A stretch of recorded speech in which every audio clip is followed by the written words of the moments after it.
Good morning everyone who are joining us from UK, and good afternoon to everyone who is joining us from India. Today we are gathered here, though slightly late because of some technicalities, to discuss and to have an interactive session on India's Union Budget 2022. This was the fourth consecutive budget given by Honorable Finance Minister Nirmala Sitharaman. And since 1947, we have by now 73 annual budgets, 14 interim budgets, and 4 special or mini budgets. So I'll just run you through the order of the event. First, we will have opening remarks by High Commissioner, Her Excellency Gayatri Kumar. Then we will have presentation by Mr. Amit Jain, who is text-based network from Ernst & Young. It will be followed by a panel discussion which will be chaired by Lord J.S. Gadia, and the panelists are Mr. Richard Hill, Mr. Loknath Mishra, and Dr. Mohan Kaul. We will give the introduction when we come to the panel. Followed by that will be a question answer session which will be moderated by Mr. Arvind Chatwal, who is partnering with you. We will have industry comments and concluding remarks from Lord Colonel Vidimudia, who is President of CBI. That will be the end of our event. So, as we are starting slightly late, we might change one part of this event, but everything will be covered in today's event. So, with this, may I request our High Commissioner, Her Excellency Gayatri Kumar, to kindly come here and give opening remarks, please. Namaskar.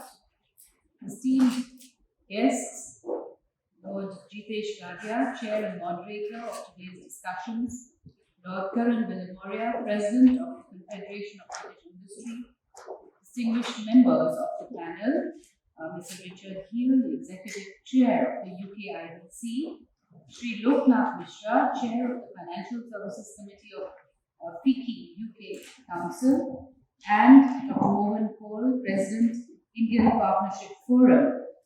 I warmly welcome you all to the High Commission of India in London, and also all the participants who are joining us virtually. High Commission is honoured to have you with us to look at the new Union Budget of India presented yesterday by Honorable Finance Minister of India, Srimati Nirmala Sitharaman.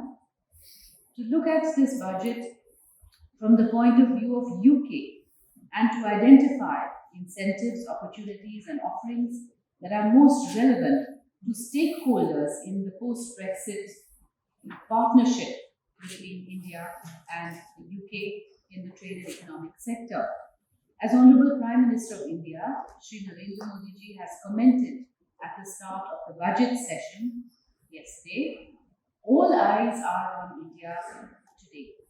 Not only because we represent the world's largest functioning democracy and fastest growing large economy, which keeps growing, fortunately, whose positive impact will be felt around the world, but also because we have, as a country, with confidence and self-reliance, developed our own vaccine. And that is important because we intend to share it swiftly with countries around the world to help them also to safely ride the waves of the pandemic to economic recovery and progress and partnership with us and the rest of the world. And in India today, there is a palpable optimism. Despite the pandemic, India's economic growth in the current year has been estimated as 9.2%, highest among all large economies, and the GDP growth for 21-22 has been projected as 8 to 8.5%. We've seen the highest collection of goods and services tax, and there are many other similar signs which you have heard about yesterday that vindicate Government of India's policies and fiscal management. As India celebrates 75 years of independence, this year's budget has rightly focused on the future more infrastructure, more investment, more growth, and more jobs for our people. And as we mark Azadi Ka Amrit Mahotsav and enter Amrit Kal, that is the 25-year-long journey to India at 100, India's priorities have also been listed and focused on. That is complementing macroeconomic growth with microeconomic inclusive welfare, promoting digital economy and fintech, technology-enabled development, energy transition and climate action, infrastructure for connectivity, potable water for all households, river linking projects, nationwide housing schemes, and development of our remote regions, particularly in the northeast regions of India. The announcement that we will have digital currency in the next financial year using blockchain and other supporting technology, and the 30% tax on income arising out of digital assets reflects that we anticipate a robust performance in fintech and the IT sector, of course. The huge additional allocation to boost solar equipment manufacturing, that is 19,500 crores, and our plans for a digital university as well as supplementary education, e-passports with embedded chips and futuristic technology, incentives to build a strong ecosystem for 5G, as well as spectrum auctions to facilitate 5G mobile services by private telecom providers, sovereign green bonds for mobilizing resources for green infrastructure, and introduction of digital rupee and the new crypto tax. These are the announcements that I picked because I expect that these would interest a foreign partner the most.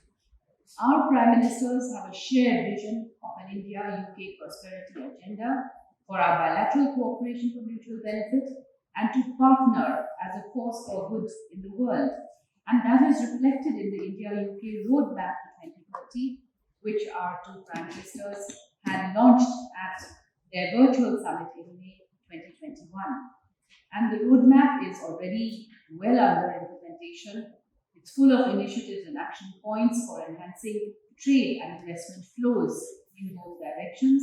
So even as India and the UK work towards a comprehensive free trade agreement, High Commission of India invites all sections of the living bridge between India and the UK, all of you, all of the people who are participating virtually, to work with us, work with partners in India, to enhance trade and investment flows into the priority sectors that have been identified and incentivized in this year's Union budget. I'm confident that our joint efforts in this regard will further reinforce our winning partnership, and I welcome your suggestions and recommendations on how we can do this most efficiently. So over to the panel, and thank you very much. Thank you very much, ma'am. Now, may I request Mr. Amit to kindly run us through the presentation quickly, please. Thank you so much, and a very warm welcome and good morning to all. We jump to the contents as usual. There's a lot in the fine print, and we'll go through it a bit more in detail. The agenda, if you move to the next slide, we start a bit about the backdrop. Excellency also covered that, and we'll touch upon that. Talk about some of the policy announcements, which are very encouraging, and then the tax proposals. So if you move to the next slide, if you look at what's really happened in the last, 1 year, if you go to the next slide, there's been a significant push with supply chain disruption on incentives to manufacture in ASEAN region and India. I think it's been a trend in APAC that we're seeing. In India, we saw, the 17% or 15% concessional corporate tax rate for new manufacturing companies. There's also production-linked incentives given to various specific sectors, and we've seen a significant rise across sectors due to those investments.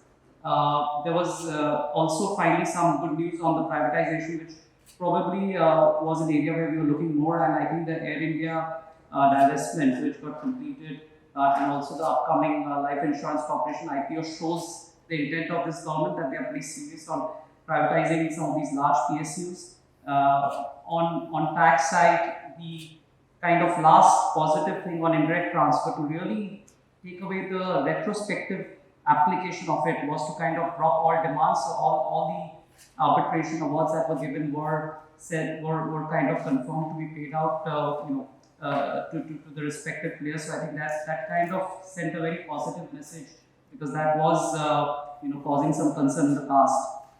I think if you look at from an India Inc. or private sector perspective, we saw a huge number of startups coming up. India, in fact, created a number of unicorns in the last 1 year itself. Quite a few successful IPOs that we saw. I think the VC sector also has been pretty active in India. I think it's been somewhat less subdued, and if you look at the current composition of foreign investments versus local VC, I think that's really taken off, and which really gives more strength and power to the economy. There's been more and more, as we are seeing globally, mention of ESG, and this budget also mentions, we'll talk a bit about it. There's been interesting developments as we are seeing all around the world with the big resignation and attrition, and India's had its own way of dealing with it, especially in startup sector. We are seeing more engagement with employees and through stock options, and which is really attracting a lot of talent. On the global side, if you look at it, there's been a series of measures, starting with obviously the BEPS, the base erosion, profit shifting measure, which we finally saw, it's really coming now, really to target companies with a minimum corporate tax of 15%. Again, to some extent, this is something which a lot of developing countries, including India, have been talking about. There continues to be volatility across with inflation. There's in fact this morning, from what I read, the expectation is that US might grow at much lower percentages than expected because of inflation, and partly also because of the pandemic and lack of availability of employees who are taken on sick leave, etc.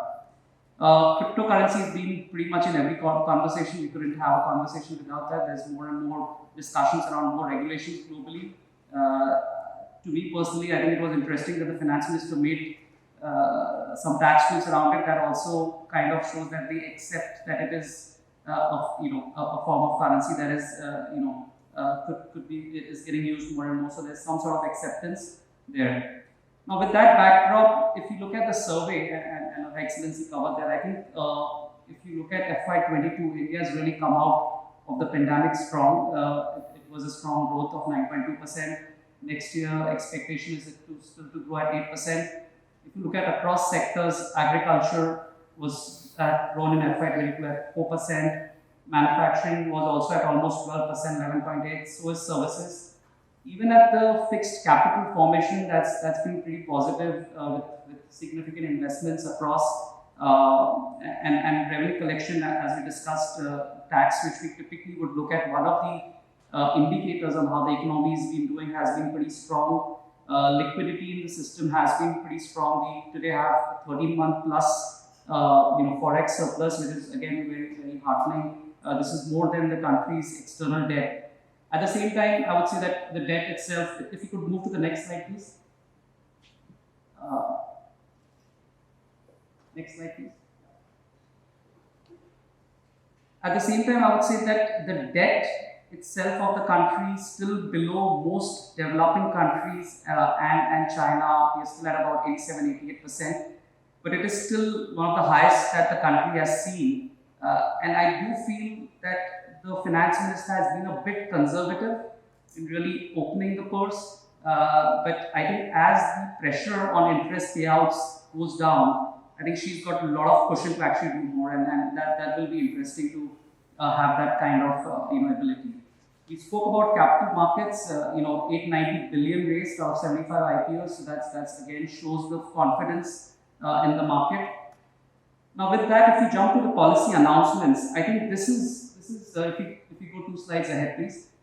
This is really the key in the budget. I think this government has somewhat made budget a non-event, probably similar to what we see in other economies, really putting in way or opening way for policy announcements which will get developed over a period of time, but kind of intervening where required. So I think What really is exciting here, the increase in capital expenditure by almost 34%. I think that is highly interesting. And again, the four sectors Her Excellency mentioned, infrastructure, inclusive development, I think these are all hitting the right notes. There is a need to meet the mention of urbanization, more than 50% people moving to urban areas in the next 25 years, and therefore the need to develop tier 2, tier 3 cities beyond metros. I think that is really, really interesting. I think that's looking at what are the challenges of tomorrow and kind of already working around it.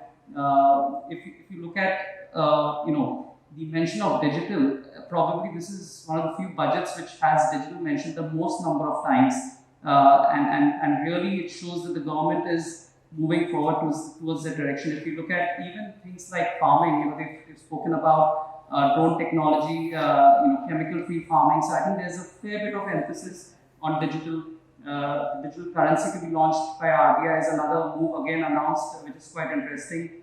There is again significant measures announced on ESG, on climate change.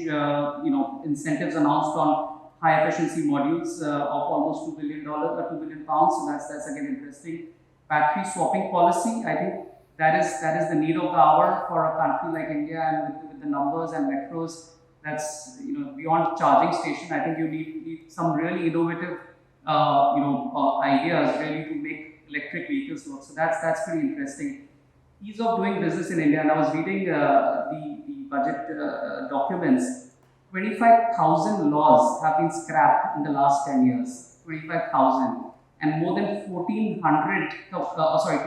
compliances have been scrapped, and more than 1,400 laws have been scrapped. So this government has really made it simplify in multiple ways. Finally, from a policy perspective, there was an acknowledgement that we need to do something on the local venture capital and private equity. I do feel that sectors got kind of left out. It's almost saying that if you invest from outside India, you will be much better on tax, but if you invest from India, you actually pay higher taxes. So I think this is the first time the finance minister has acknowledged it. There's a committee being set up, and I think that looks pretty exciting. And the idea really is to bring them at least on par with foreign investors, and I think there's a lot of potential there. So with that policy announcement, if we move a couple of slides forward, we jump to the direct tax announcements, and starting with the individual tax proposals. No change on the slab rates as is expected. There's a reduction in the surcharge. There's a 37% surcharge that used to apply on long-term capital gains. That's been brought down to 15%. So again, a welcome change overall. So 20% is the capital gains tax rate, plus we have a 15% surcharge instead of 37%. On COVID relief, there was an announcement already by the Central Board of Direct Taxes that any payments received due to for medical expenses or on debt will be exempt from income tax. So that is now legislated. So that's a welcome change. If you move on to the next slide, there is an extension of, so this is the incentive of 15% corporate tax rate for companies setting up new manufacturing setup. So there is drop in that to 15%, and there's extended date of March 24 to start those operations. Similarly, profit-linked exemption for startups. So there's a 3-year exemption given to startups that has got extended. So startups set up to 31st March 23 will now be eligible. We move on to the next slide. As I mentioned, on crypto assets or cryptocurrencies, there is a tax announced. So there will be a 30% tax if you're essentially selling that, and the deduction will be available for the cost of acquisition. No losses will be allowed. There's also a withholding tax provision. As I mentioned, this is really interesting because it at least recognizes this industry and the asset, which to some extent with some of the past announcements that the government has been, there's been a bit of gray area whether this will potentially get banned. If you move on to the next slide, there have been quite a few measures on revenue mobilization, again more clarificatory in nature. Indian companies who have overseas subsidiaries had a concessional rate on dividends of 15%. That's been brought in par with what would be for investments in India at normal rate of 30%. Bonus stripping provisions have been made applicable to InvITs and REITs. Again, I would say more in line with rationalization. Interest conversions due to conversion of interest into debentures was being claimed as deduction that has been taken off. So again, a lot of rationalization measures. If you move on forward, there's a withholding tax provision. So if you move to the next slide, please.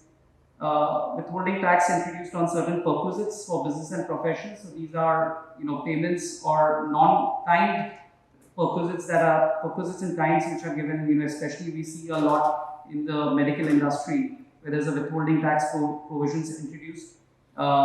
Expenses, there's again a few clarifications around expenses incurred to one exempt income, that will be disallowed, and expenses incurred for anything which is prohibited by law will also be disallowed. Again, more clarification.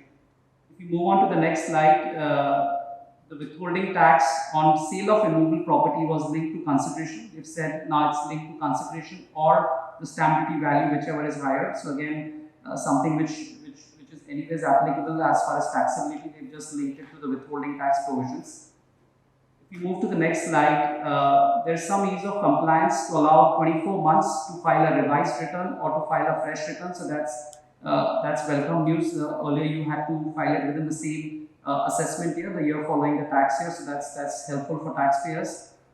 If you go to the next slide, we've continued to see this government look at reducing controversy. And if you look at one of the amendments, which is quite interesting, they've said that if there is a matter pending before a High Court or Supreme Court, then the tax authorities will not be allowed to appeal against that similar matter or similar issue. So I think that's an interesting amendment. Similarly, on insolvency and bankruptcy cases, while we saw courts would usually knock off tax demands, but in the system it was not knocked off, and tax authorities would still use that. And now they've clarified that once it's knocked off in the court order, then even if it's an outstanding demand on the system, there should be no recovery.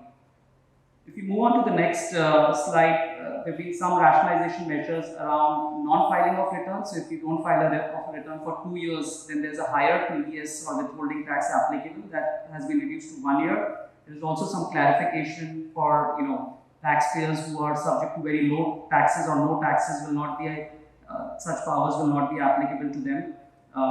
There's been some clarifications around refund of taxes, withholding taxes when you do gross of tax contracts. Again, those are welcome changes.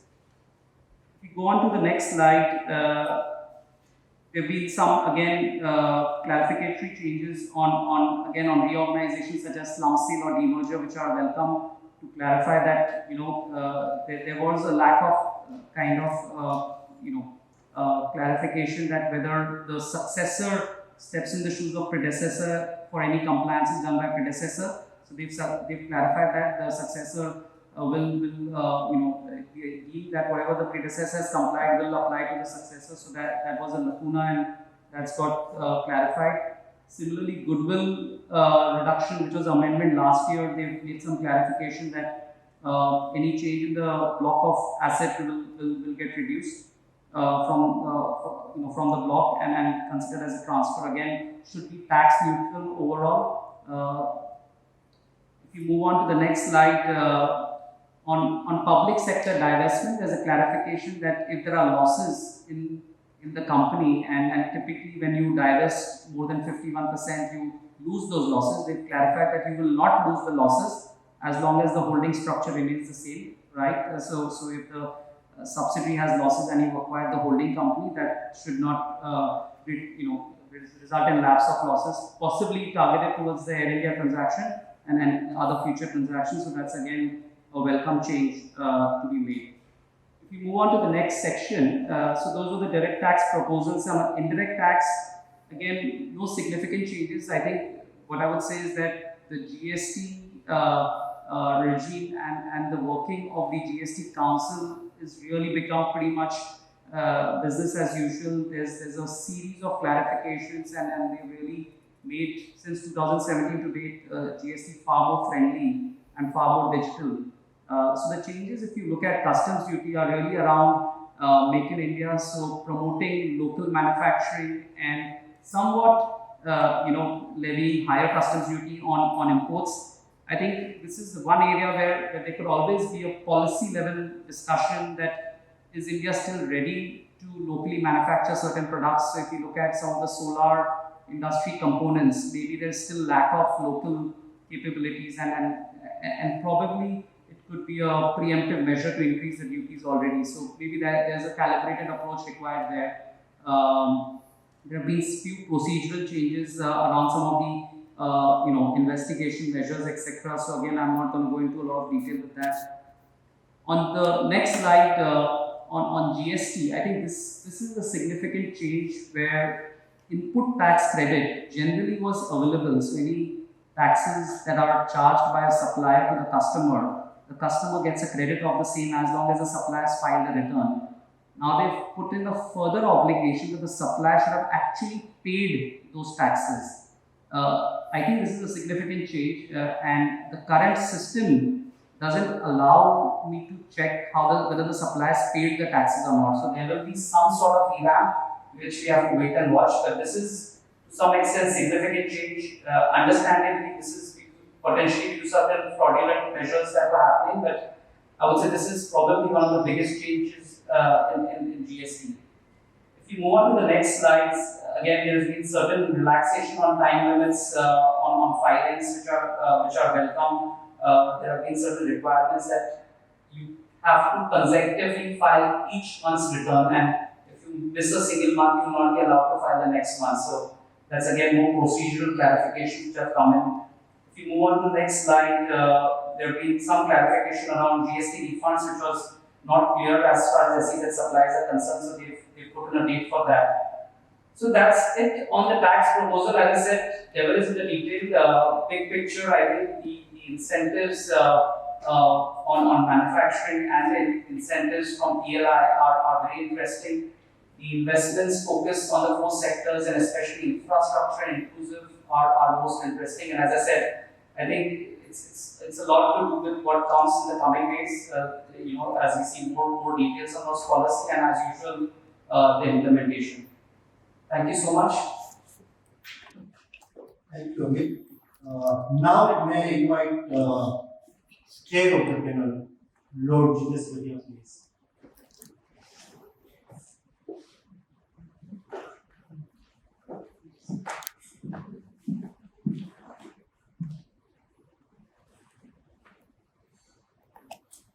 Lord Julius Vadia has been chairing this panel for consecutively every year.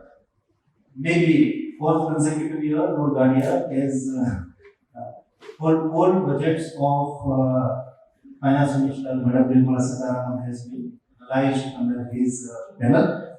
So, thank you very much for joining us today again.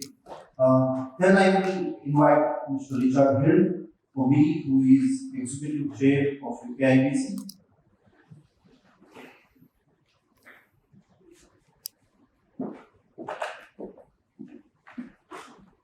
Thank you, Richard. You have been every year member of this panel and have been giving your valuable inputs. So is Mr. Loknath Misra, who is MD and CEO of ICICI Bank, and he is also Chair of Financial Services Committee with the UK Council.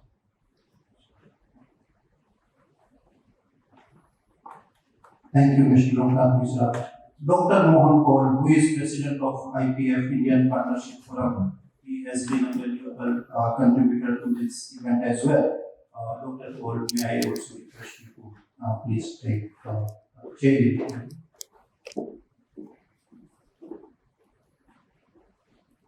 Thank you very much all. And now may I request you to kindly start the presentation.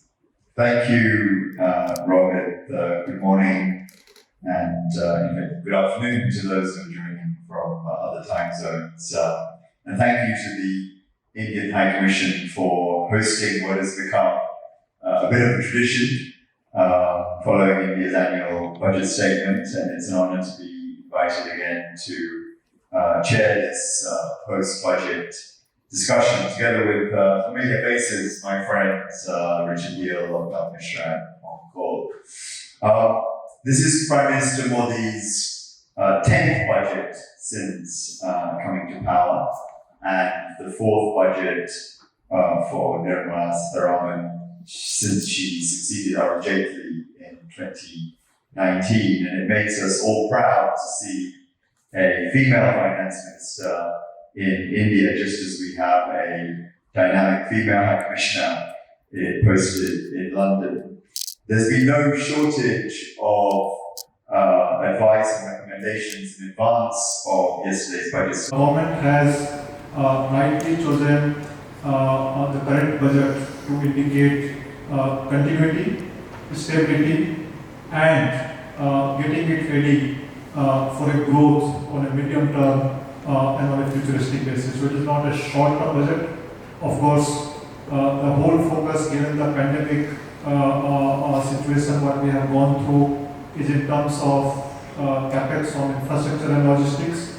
It's going to have definitely good multiplier effect. It's one of the best way to really sort of address the current situation, to have a significant multiplier effect and also have positive effect in terms of the employment. So in that sense, I think very positive steps to signal and indicate continuity, stability of all these policies, and to make the economy future ready, to make it one of the largest economies in the world. So while in the budget it was mentioned as Amrit Kal of going from 75 to 800, but I would say that probably in the next 10 years we will see a lot of these measures are giving us benefit, and we are already seeing some of those playing out. So just to give you two examples. One is the last year, the actual revenue estimate for the current year is higher than what was budgeted. So we are seeing some of these which are playing out in a positive way. Interestingly, I saw one of the survey which came as a corner in Financial Times, and where it talked about India being on top of the confidence, business confidence compared to all other countries. So clearly, when you talk to people around, when you see the data coming, all the high frequency data and numbers you look at, I think we are very well positioned. Of course, one has to watch out for execution and implementation of all of this. When we talk of capex, it's not easy to really implement all of this in a large and complex country like that, like what we have. So I think execution, implementation of all of this, what has been talked about, is going to be very critical and crucial. Second, of course, is one could potentially have some downside risk in terms of the crude, what Nadia mentioned, but more on a macro and general basis, the inflation and the rate and the some of the situation which could happen in the global economy because of wind down of the liquidity what we have seen. So these are something one has to watch out for. Fortunately, India has a very strong foreign exchange reserve, and some of these fluctuations and changes, because as we go in real world into the year, things could be different from what we are today. But country has enough firepower to manage some of these swings and changes to the extent possible. So I am sure that the current positioning what we have, we are very well placed. We are seeing very positive momentum around variety of areas, including startup, PLI, digital governance, and all of that. And I'm very confident that I think we are now in a position where the trajectory to become one of the largest economies in the world, we can see a clear path towards that. So with that, I would end my comments. Thank you so much. Thank you very much, Dr. Nath. You made some many excellent points, including the very practical one of actually implementing the infrastructure projects that and schemes and I think addition of 25,000 additional kilometers of highway is no mean feat. But the good news is that there is now a track record of delivering that scale of ambition. And you also quite rightly highlight some of the resilience that comes from having 634 billion of foreign currency reserves, which I think is a near record high for India, which is about 13 months of imports. So, some great points there. So now, if we could go to Dr. Mohan Kaul, please, for your reflections. Thank you, Chair. It's good to know that it's good to sort of see that High Commissioner, thank you for organizing it. I was involved in organizing this first many years ago, and I'm glad High Commission has taken that as and we are all agencies together organizing this event. And Dalia has been there since the beginning of this annual event. I must say that this was a unique budget and unique in many ways. And many people have mentioned that, I mean, unique, what I would say, and with a digital focus. Now, imagine a budget where the finance minister does not say 5% increase in agriculture, 3% increase in health, or 7% increase in PW. There was no such thing in this budget. No sector was sort of, and people were surprised how come health sector wasn't, it's only 4% increase. But the unique thing was this preloaded investment into of 35% into infrastructure. And this could not have been done, as previous panel said, if India did not have the foreign exchange reserve, and if India did not have the confidence that foreign direct investment will come, because such an increase in infrastructure could be inflation, could increase inflation, but it has tremendous advantage of having to attract foreign direct investment in the country. So I think this was a unique thing and very new. And in every sentence there was a digital focus in everything which has been mentioned. But this productive, and if you look at the productive infrastructure, not only are the roads and railways and all, but bulk water, cargo terminals, very advanced infrastructure has been included. So that has to be considered. IT storages. So that's number one. Number two, I feel that this whole investment into the which Richard did about the green sector, or the whole area of ESG, green, hydrogen, and every year, the last few years, we have been in IPF has in organized investment into ESG sector. We hopefully will do it this year too. Last year we missed. And this is a focus for UK India in a big way in terms of investment. So that area, it includes green bonds and issues like that. So where the City of London is a great role to play in the development in India's infrastructure. The other thing I think is that if you look at the investment into SME sector, and now SME sector in India is almost the same level as agriculture in India. So it has suddenly got a tremendous increase and importance in respect of employment and number of innovations that has taken place. But it is almost grown,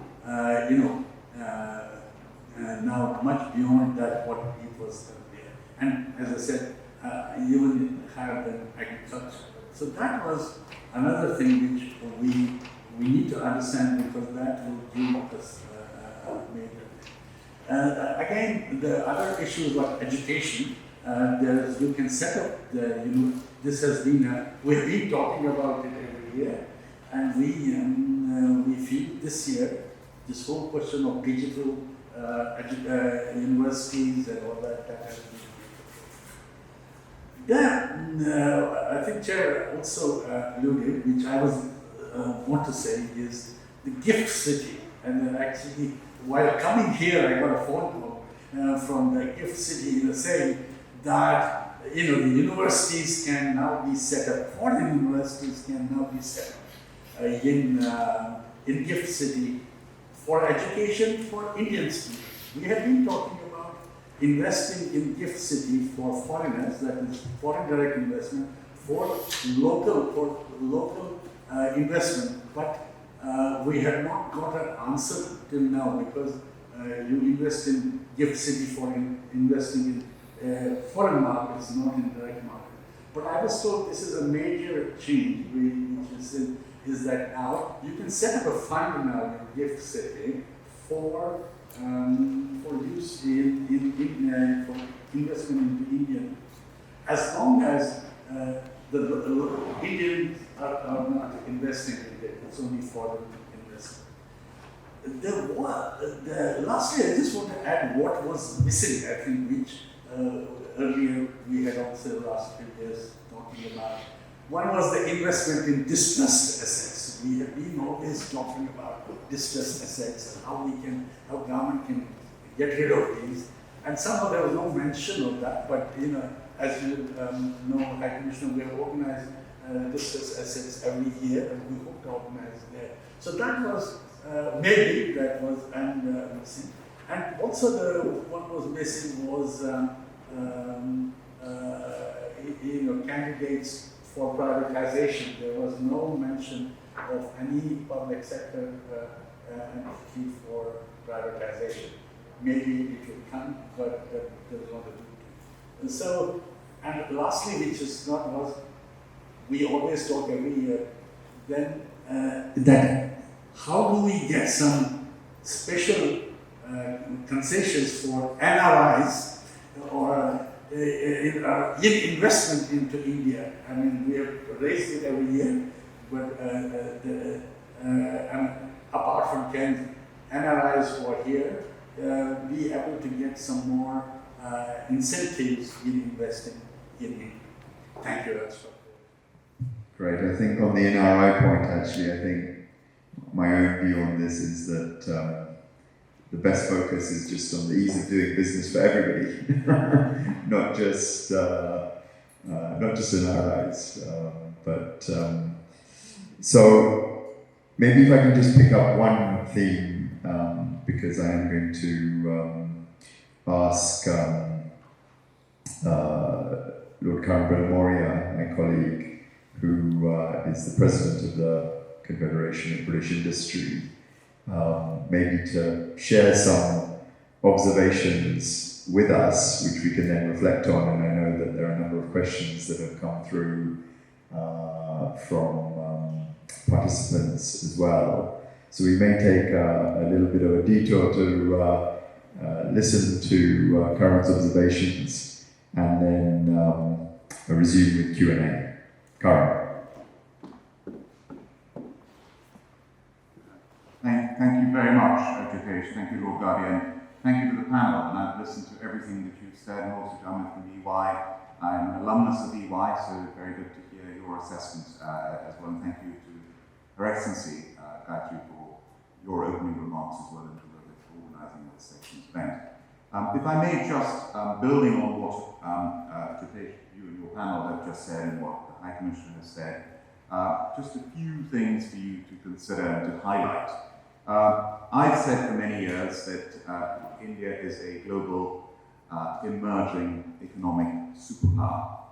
And I think if you look at the economic survey that was revealed just now, the 21-22 economic survey, it is quite amazing because it shows that India's aim to get to a $5 trillion GDP by 2025 India needs to spend about 1.4 trillion on infrastructure. And this budget, of course, does have a lot which I'll come to as well. Just now, we've had the IMF has predicted India to be the fastest growing major economy in the world with a growth rate of 9%. Of course, Jitesh made a very important point, and the assumption of the survey is based on $70 to $75 our oil price. And of course, India is very dependent on importing oil. It's already at $90, and who knows where it's going to go. Inflation is a problem around the world. Agriculture in India was the least impacted by the pandemic and estimated to grow by almost 4% in 21-22. The industrial sector by almost 12%, services sector by 8%. And these are phenomenal growth rates. India's exports are expected to grow by 16.5%, imports by 29.4%. These are really amazing figures. The top 5 sectors to capture around 83% of value of roads, 27%, railways 25%, power 15%, oil and gas 6%, telecom 6%. So this is where the investment in infrastructure is going. Foreign exchange reserves. To think you go back to India's liberalization in 1991, where India run out of foreign exchange, and today India has foreign exchange reserves of $634 billion at the end of December. And wait for this, India's balance of payments remained in surplus throughout the last 2 years. These are great indicators. Of course, the CPI inflation of 5.6%, that sounds pretty familiar to us over here. And of course, the wholesale index, of course, is a different figure. That's in double digits. I mentioned India, 44 unicorns in 2021. It's quite incredible. We both stood here in the UK and the number of unicorns that we produce after the USA and China were the third highest country. India must now be overtaking us. So it's doing very, very well. And of course, the stock market. I mean, look at it through the pandemic. The Sensex reached 61,766 on October the 18th, 2021. I mean, incredible performance of the stock market. And there are 2 common themes to India's supply side strategy. So one is reforms that improve flexibility and innovation to deal with the long-term unpredictability in the post-COVID world. And if you look at that, we're looking at deregulation in areas like space. Again, we set up in the UK, space has become a real priority. And the Royal Air Force, where I'm proud to be an honorary group captain, we have a space command that we've now set up. So it's a real priority, and it's a shared area between our 2 countries. Areas like drones, geospatial mapping, trade finance, factoring, process reforms, government procurement, telecommunications. The legacy issue of retrospective tax has now been removed. I mean, it's a really big issue that has been a thorn over the years, and that's now been removed. Privatization and monetization. Look at Air India, the privatization of Air India, something that's been talked about for years. It's actually happened in the last few days, and it's gone back to Tata's where it started, and that is an amazing thing that has happened. And of course, the creation of physical infrastructure. The secondary supply side are aimed at improving the resilience of the Indian economy. So here we're talking about climate and environment-related policies, social infrastructure, public provision. Now these are never to be taken for granted, and that's happening every single day in India. Provision of tap water, toilets, basic housing, insurance for the poor, support for key industries, and the Atman Bharat, a strong emphasis on reciprocity in foreign trade agreements. Of course, the UK-India Free Trade Agreement official negotiations have now started last month. So the conclusion is the survey is very optimistic that the overall macroeconomic stability indicators suggest that the Indian economy is well placed to take on the challenges of 22-23, and one of the reasons the Indian economy is in a good position is its unique response strategy.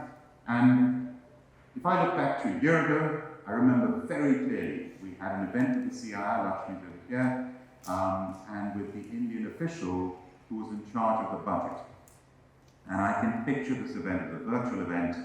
And he said very clearly, and so did CD, the Director General of CII, he said, India has not increased any taxes a year ago because businesses have suffered so much, and also because we don't want to stifle the recovery by increasing taxes. And I remember saying, I hope our Indian origin Chancellor, Rishi Sunak, is listening very carefully to this and does not increase taxes in our budget, which was a month later. Well, did he listen? Fast forward a year, and the UK is heading towards the highest tax burden in its history for 70 years, 70 years. And that is after a pandemic, and that is after the fragile recovery that we have here in this country and around the world with inflation, with labour shortages, with energy issues, and we've got the highest tax burden. And India, what has India done once again in this budget? And I checked this with Amit. India has not increased taxes, income or corporation tax once again. Not only that, Amit informs me that the capital gains surcharge has actually been reduced. Come on, Rishi Sunak, listen to this. This is the way to go. This is and I did an interview with Nick Ferrari on LBC, major radio station over here in the UK, and he was talking about whether we should reduce taxes, for example, the national insurance that's going to be taking place. And I said, no, we shouldn't. We should definitely not increase taxes. In fact, this is the wrong time to increase taxes. And I gave the example of India last year. This was before this budget. We knew about this today. And he said, oh, this is Nick Ferrari. He said, so what happened with India when they didn't increase their taxes? I'll tell you what happened. Last week, the IMF said India is going to be the fastest growing major economy in the world. So that is the result of not increasing taxes in the 9% growth rate. So I think we've got a lot of lessons to learn from India where that is concerned. The good news is that we have a forward-looking budget, the Indian budget, that has taken into account the ongoing pandemic.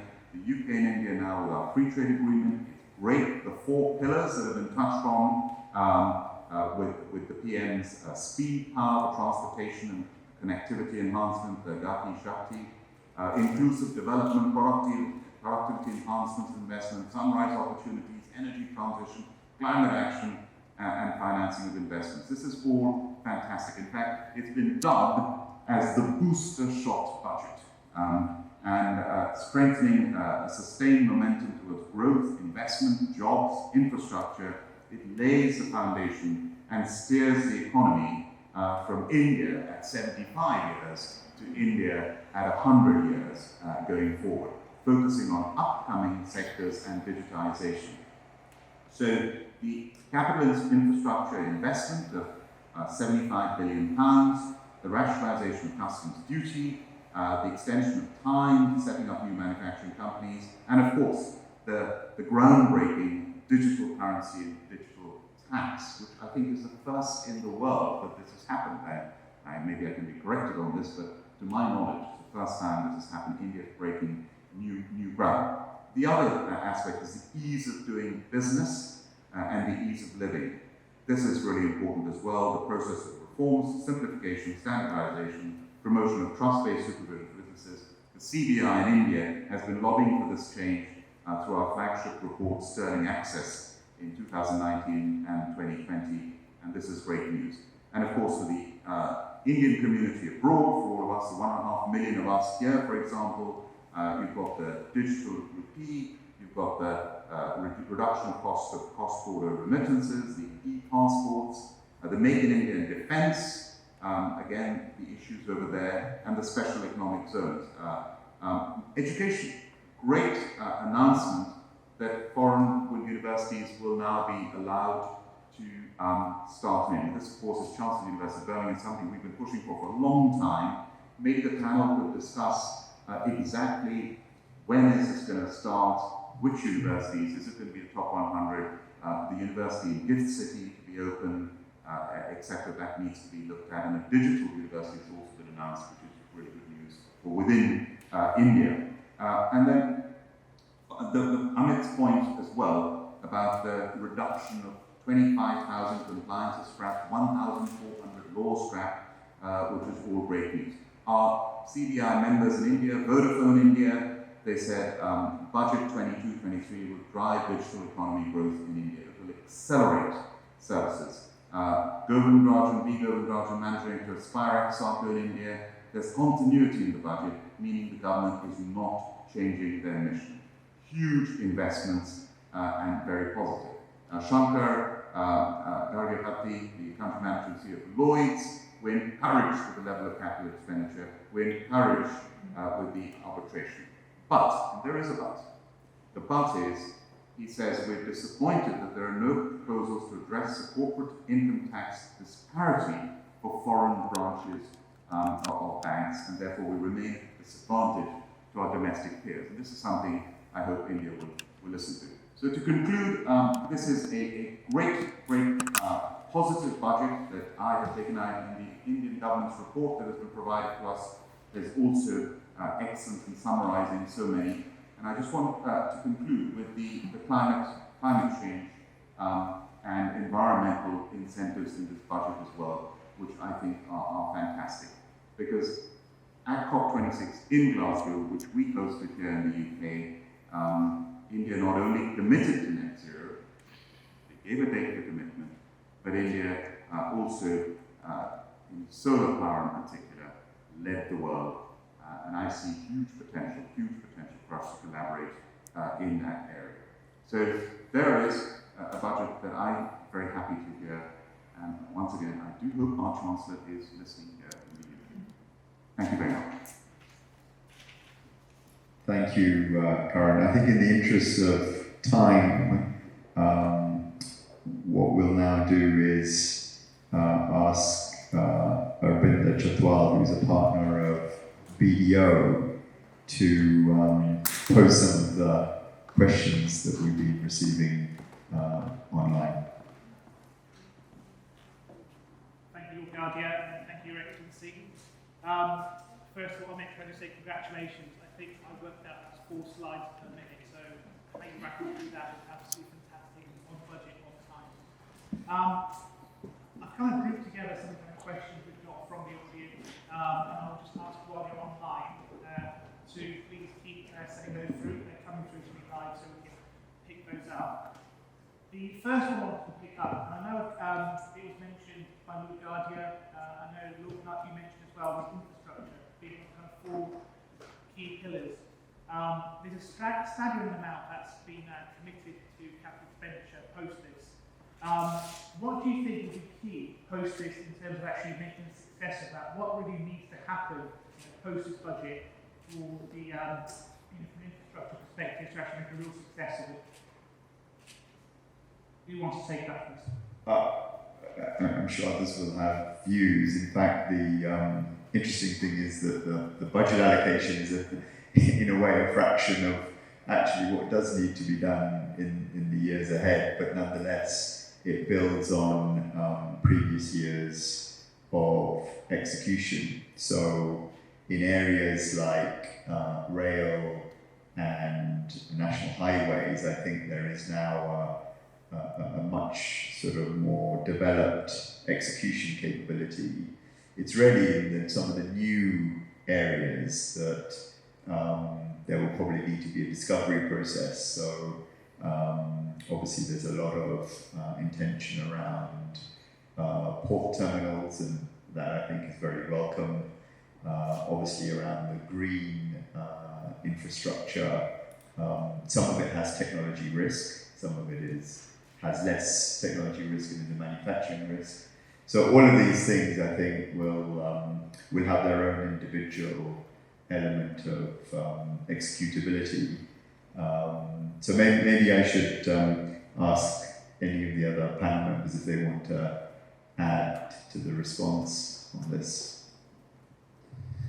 One comment I make is again, my trip in November, I was just astounded at how many new bridges, the cross sea link in Mumbai, bridges in Goa, bridges and roads in across the country. not answer your question. For me, the thing that is really going to stimulate this is finance and the ability to fund some of the sophisticated infrastructure needs that India has. It plays to a certain extent to what Lord Bidamori was saying in relation to equalising, if you like, the corporate tax that is suffered by foreign institutions in India, which is about 43.6%, I believe, versus domestic institutions who pay somewhere in the region of about 25%. So in order to unlock the power and potential of the capabilities of the foreign institutions to support the infrastructure spending, I think that would be an area that I would certainly highlight.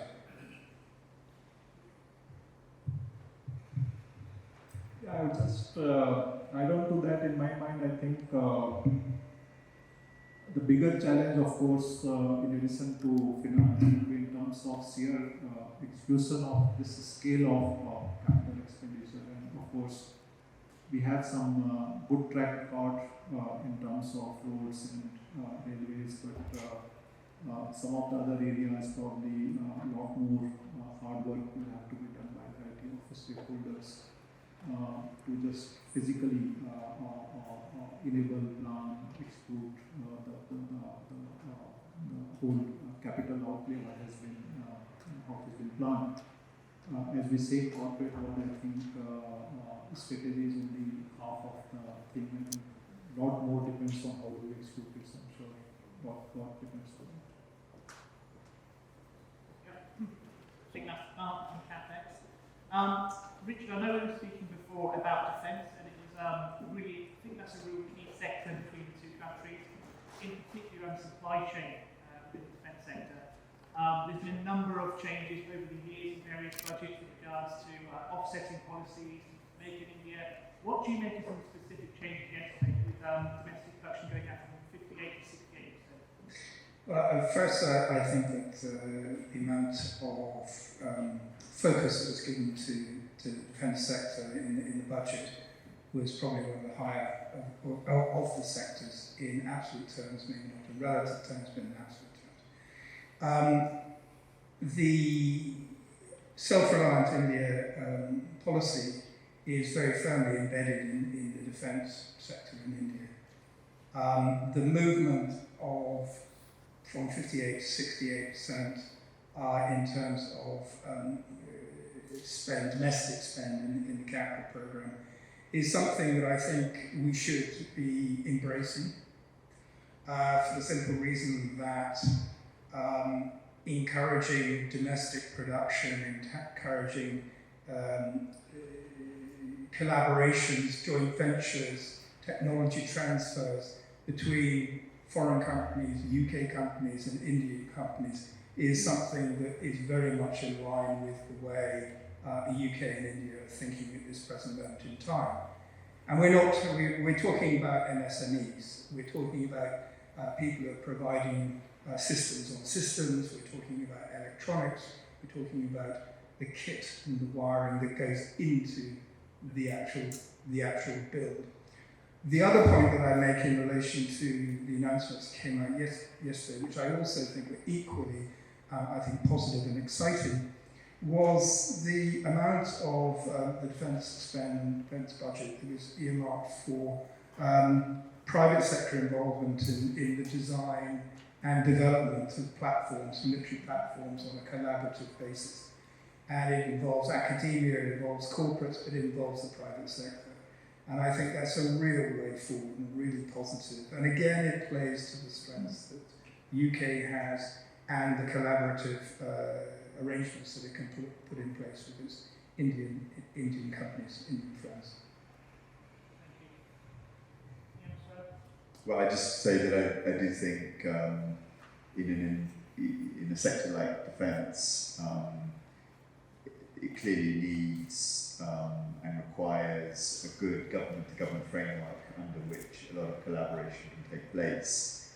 And my own feeling is that we do need to sort of invest in a step up in that engagement, so that the necessary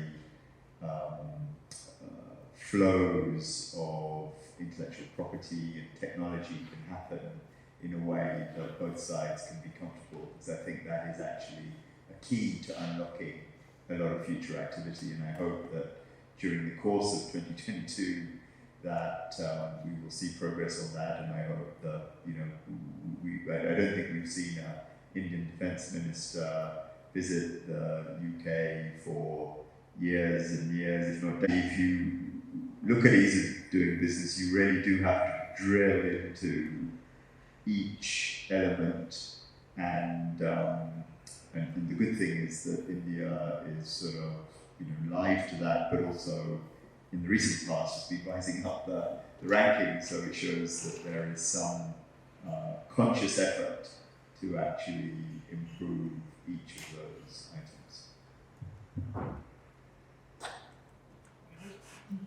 I suppose just building on from that, I know details still need to be published post this with regards to the special economic zones and some change that coming out of there as well. That's always been a bit of a hit and miss with UK companies who've gone into India, you know, on the back of an SEZ.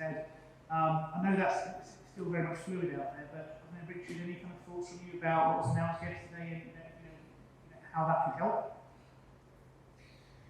Yeah, I think the two things. The first is the specific announcements made. I think they will certainly move and improve the attractiveness of SEZs. The other thing is just the general direction that you're seeing to improve ease of doing business. Taken together, I do believe that from a landing pad point of view in India, things are becoming very, very much more attractive. Yeah. And I think for me, it's around some of the wider aspects. You can't go into a particular zone just because of an SEZ. It's got to have all the other commercial aspects of it as well. It's got to be that additive. It's got to be that thing which actually, you know, helps get it over there. But it can't be just the sole reason. So no, I think that's definitely positive.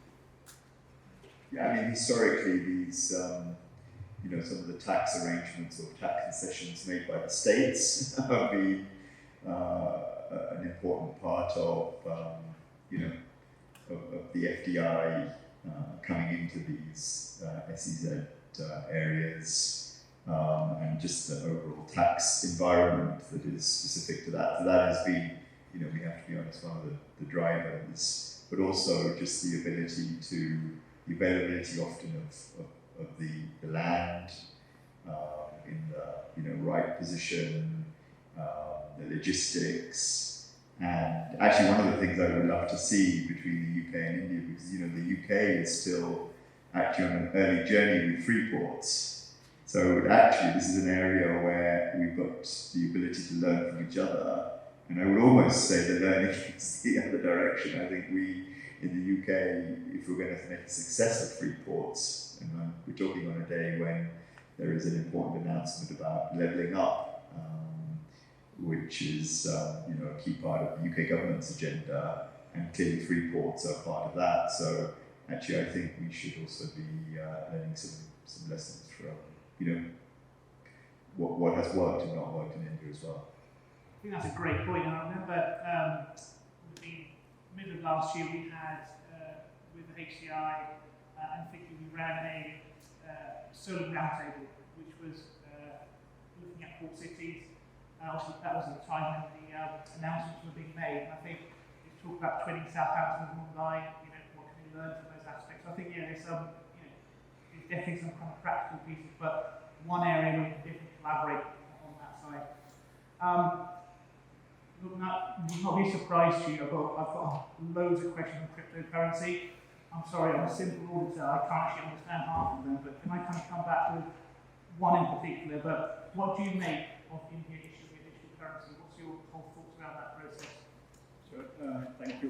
I was very much expecting that. So, if you look at cryptocurrency, I think as a concept, it is a fantastic concept. The technology behind it, the way it works, the overall ease of transaction, movement of money that you can do. These are all fabulous concept, technology architecture behind that. All of that is great. Now, what has happened that unfortunately crypto has become a investment product rather than a transaction product. So probably initial days the thought whoever created it behind that would have been to transact, but it has become much more of investment and in some sense some degree of speculative assets, so to say.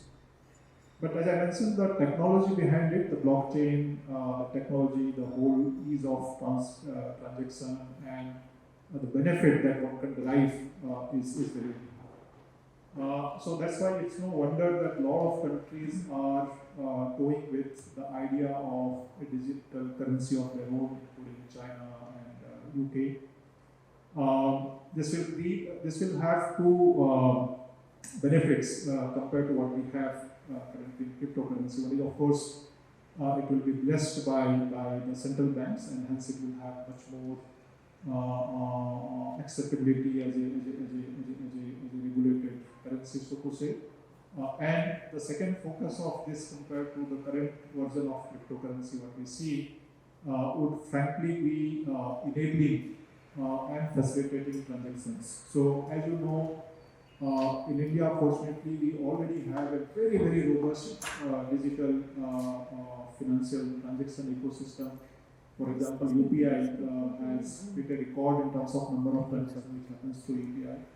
I think this is going to be one more innovation by the central bank to further facilitate and build on the technology on which crypto has been so far working. So I think it's going to be fantastic. I'm sure a lot of details are yet to be seen, but it's very encouraging to see that they have mentioned they are going to launch it in this year, which is very, very promising, and we look forward to see how this will develop. But I'm sure it will add one more additional significant financial transaction capability for the country as a whole, over and above the various architecture what we have.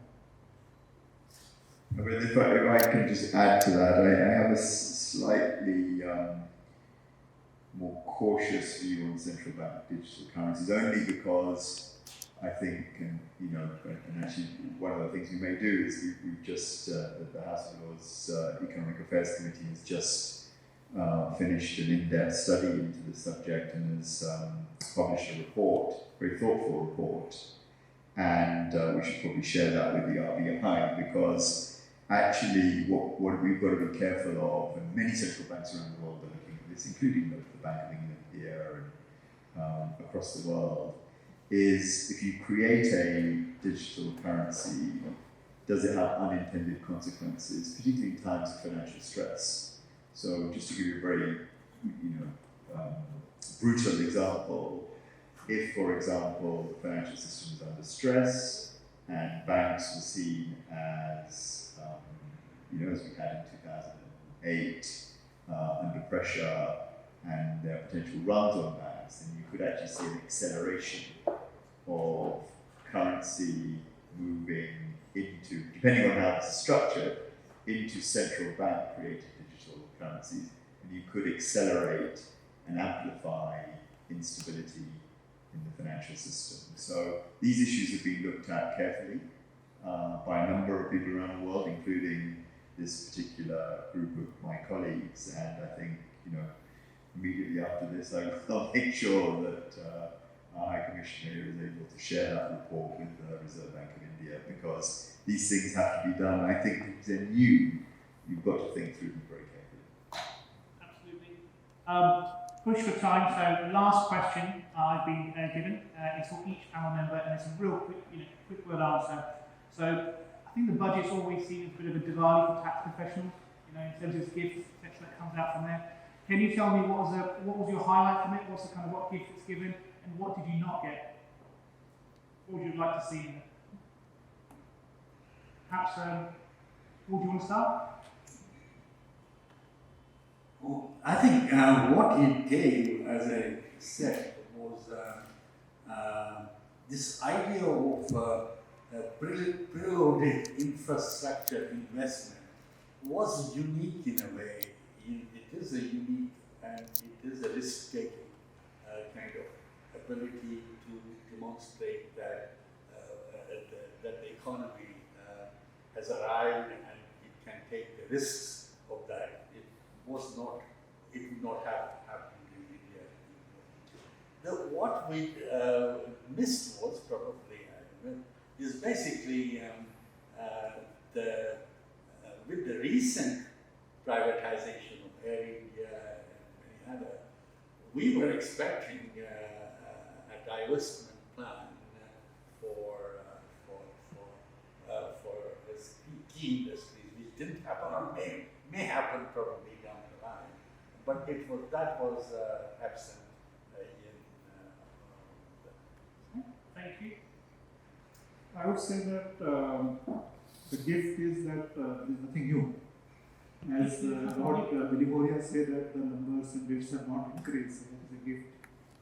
Second gift I would say is that there are a number of areas where they have tried to simplify, so including this whole concept of saying that you can file a revised return within a period of I think 2 years. I think that again is a very good initiative because that gives a window of opportunity to people who have missed out to really correct it without going through the penalty and all of that. So I think there are a number of those measures. Of course, if anyone was expecting a reduction in rate, they would be disappointed, but I would say the fact is that it's not increased is also a gift. It gives in its simplicity. For me, the benefit was this was a future-looking budget, putting in place investment into sectors that actually play to the strengths of the UK industry, and in turn, I think gives extra momentum to the dialogue in the free trade agreement. The negative, if you like, was the assumptions on which the budget was rolled out, particularly the exposure to volatility in commodity prices.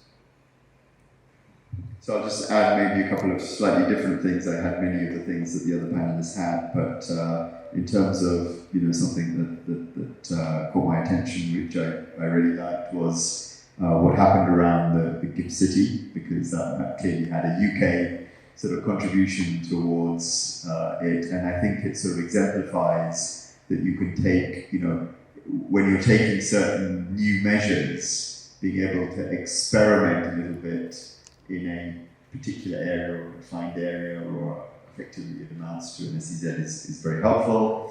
And then maybe, things, and I won't say that you can never do everything in one budget, but maybe in future budgets, one of the areas that can be developed further is the whole area of skills.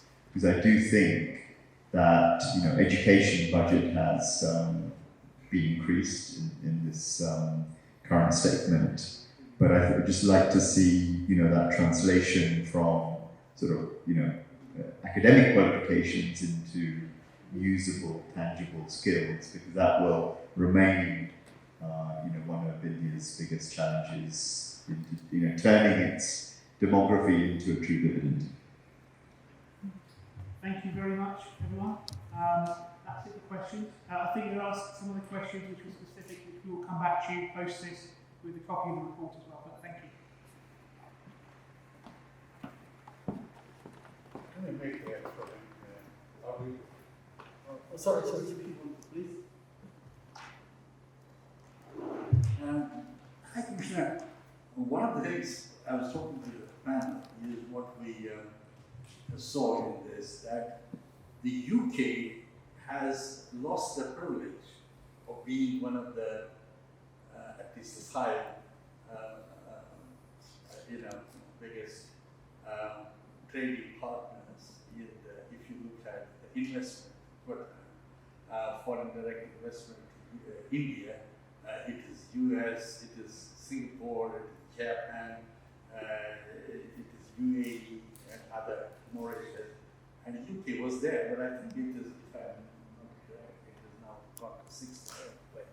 So my feeling is it can be corrected quite quickly, and we collectively should take some cognizance of that and analyze how can we get the UK back to the place that it was. It's not necessarily that a lot of investment has come from UAE, and I understand those things, but we need to collectively think, and probably Richard is the right person to see how we can put our heads and minds together to get that. Thank you, Dr. Cole. I think we all are working towards that purpose, and we welcome the maximum investment from UK, and we will be happy to handhold any such proposals anytime. And thank you very much. So now, with this exciting panel discussion that Lord Gadia had chaired, I would like to formally say a word of thanks and then conclude the event. So may I first of all thank High Commissioner Her Excellency Gayatri Kumar for hosting this event today at the India House, and then Lord Gadia, who has again this year chaired this panel, and Lord Willy Mudia, who has agreed and come here to give the comments of British industry about the India's budget. All other panelists, I cannot thank you enough for being continuous support to High Commission and this event. Mr. Richard Hill, Executive Chair of UKIBC, Dr. Mohan Kaul, President of India President Forum, Partnership Forum, and Mr. Loknath Misra, who is MD and CEO of ICICI Bank. This event would not have been possible without the continuous support of Ernst & Young. Mr. Amit Jain, thank you very much for running us through very informative presentation. Mr.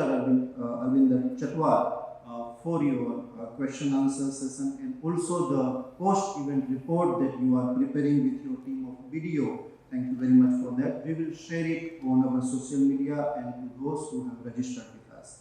Ms. Lakshmi Kaul, thank you for being a good support from CII side. You have been always a great help and organizing partner for the High Commission. Dr. Param Shah, who is joining live, he has been tremendous support to give all these background technicalities and also monitoring and moderating the Zoom platform. All this team, the whole team came together, and the event was possible because also there were staff members of Economic Wing of the High Commission of India, PNM Wing, PNI Wing, and all this technical staff who have been giving us much needed background support. Without that, certainly such events would not happen. Thank you very much to all of you. Now we will formally log off and move to informal things. Thank you.